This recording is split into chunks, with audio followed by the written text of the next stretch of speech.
You already know what it is. 99.70 Heat Miami here with the Radio Pushers. We Build Different Conference. I am blessed with the pleasure of tapping in with my homie from the Bean, King KO in the building. 617 stand up. You know what's happening. 617, man. Southern New England. Let's talk about the essence, the Bean, Boston. So much history in this area, American history, world history, and all. How does King KO harness all of that for Radio Pushers? It's funny that you bring that up because, I look in the history books and see that the city of Boston was established in 1630, which was before 1776, before the Declaration of Independence. And that really shows kind of like how long we've been around, the work that we've been doing. The Boston Tea Party, the Boston Massacre. I was always inspired by people. A lot of the greatest artists come from Boston. A lot of the greatest actors come from Boston. I'm happy to be where I'm from and got love for everywhere else, though. But I got a lot of hometown pride. That's one thing that we have in my city. We got a lot of hometown pride. That's what's up. Sure. Especially as far as musically, a lot of people definitely look up to New Edition. Can you describe if there was any influence in terms of how you use melody in your music? Oh, yeah. I mean, for sure. Like, New Edition inspired me because, my family went to school with them. Like my moms went to school with them. They knew who my father was. They know who my uncles are. They know each other. So I know what hood they come from, which is OP. Most of them come from OP, which is a hood in my city.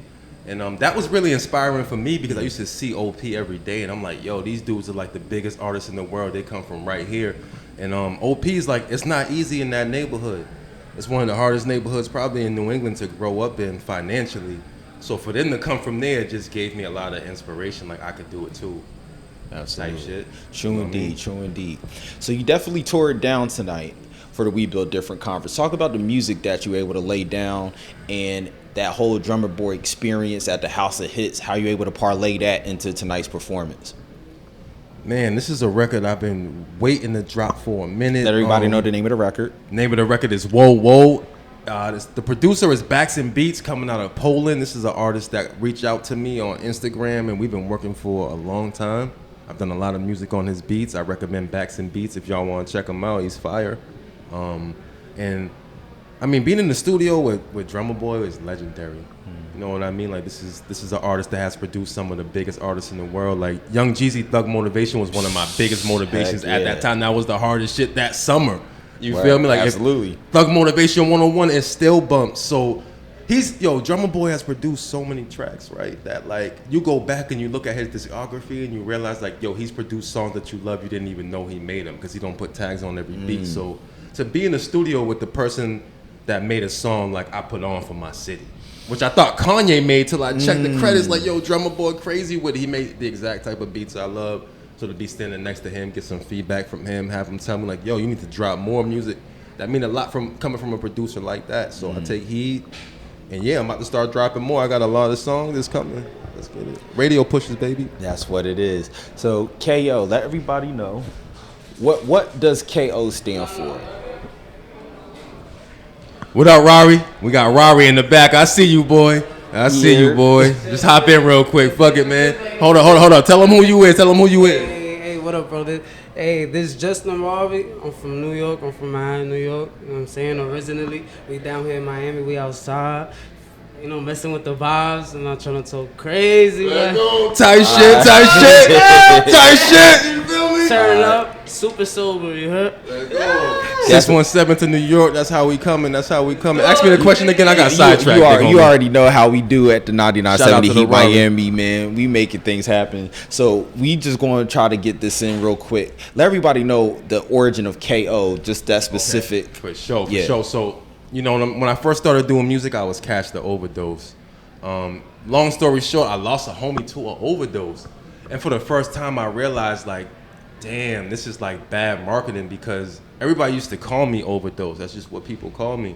And so ever since I lost my homie to the overdose, because he overdosed on lean before lean was popular. Like, I don't even really know how it happened, but he had died. And every time somebody would call me Overdose, it would just make me think about him, and then I'm just like, damn, there got to be other people who lost people to overdoses. Absolutely, I have. So I'm like, how do I make myself more marketable and not give people pain in their heart? And that's where King KO came from. It was like a metamorphosis. I was getting to the next level. If you check my music, as Catch the Overdose, I was in like a lower state of mind. Basically, raise that like energy. I was making that just straight street music. There wasn't nothing really spiritual about it too much.